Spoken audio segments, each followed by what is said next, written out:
Looking at the back half of the sandwich that I mentioned, the other half of Brett's Bet365 Sicko games of the week, Old Dominion 4-6, 2-point home favorite according to Bet365 against 7-3 Marshall.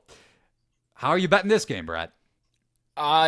Well, I already bet it when Old Dominion was +2 underdogs, and now they're 2.5-point favorites, but I'm still okay with that because you're moving through zero. You're not really losing a ton of percentage points between where it opened and where it sits right now. This is a terrible spot for Marshall. They're coming off the most emotional game that they play every year. They beat Coastal Carolina on that remembrance night of the team that was tragically killed in 1970, and now you're coming off of that to play at Old Dominion, which is a team that has nipped some teams, including my own Bowling Green Falcons, when they were coming off of those 2 tough losses to Texas A&M and Penn State of all teams. And they also beat Texas State earlier back, too, last week at home. They lost to James Madison, but only by 3. And I know that line was already all over that, but this is a team that plays a lot better at home than on the road. And on the other side, Marshall is a team that plays a lot better at home compared to on the road as well. 6 of their 7 wins this year came at home. They're 1-3 on the road. Their only road win, Southern Miss, probably a bottom 5 team in the FBS as my numbers have it.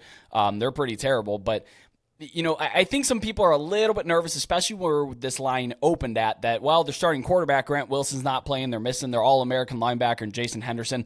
Guys, they've been without Grant Wilson since week 2. He's played in 1 game since then. So the team you see now is the team you're going to get on Saturday as well. And I think that this is just a great spot. They're home. They started off as home dogs. They flipped. I still like the side there.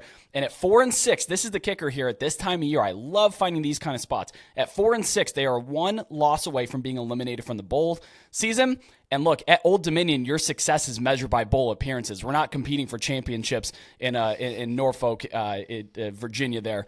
I've been there. It's actually a delightful stadium, but Marshall's already clinched. They have a 1-game lead on the Sun Belt East. I know Georgia Southern has the tiebreaker there, so Marshall needs to win, but they could take it down to the final year. They have some room to play with. Called out last week with Louisiana and those teams that have clinched their spot. They have some wiggle room atop of the conference, and they go out and they lose to an underdog. I think Old Dominion, obviously now the favorite. I like them going away with 2.5 points.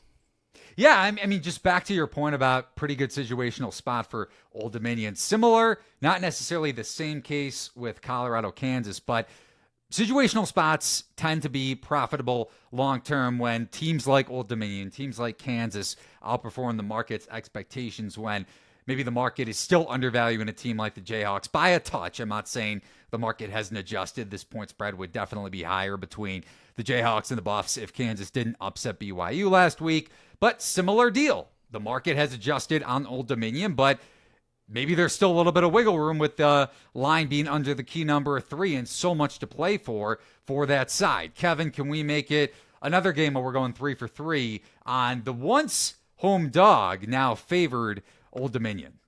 I did get to watch Marshall this year when it lost 49-14 to Ohio State. Yes, they are 1-3 on the road, but their road losses, 31-14 at Virginia Tech, 49-14 at Ohio State, and then a 1-point loss at Georgia Southern.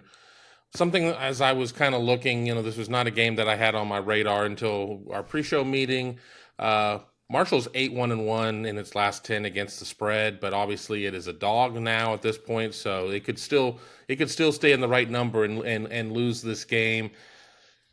I don't have any real grand reason other than just kind of looking at the 2 teams from top down. I'm going to take Marshall. I think mostly just to get a little bit of disagreement between us and maybe not go for an 0-3 jinx on this one. I like that. Yeah, it is worth pointing out that Colorado and Marshall are combined 16-4 against spread this year.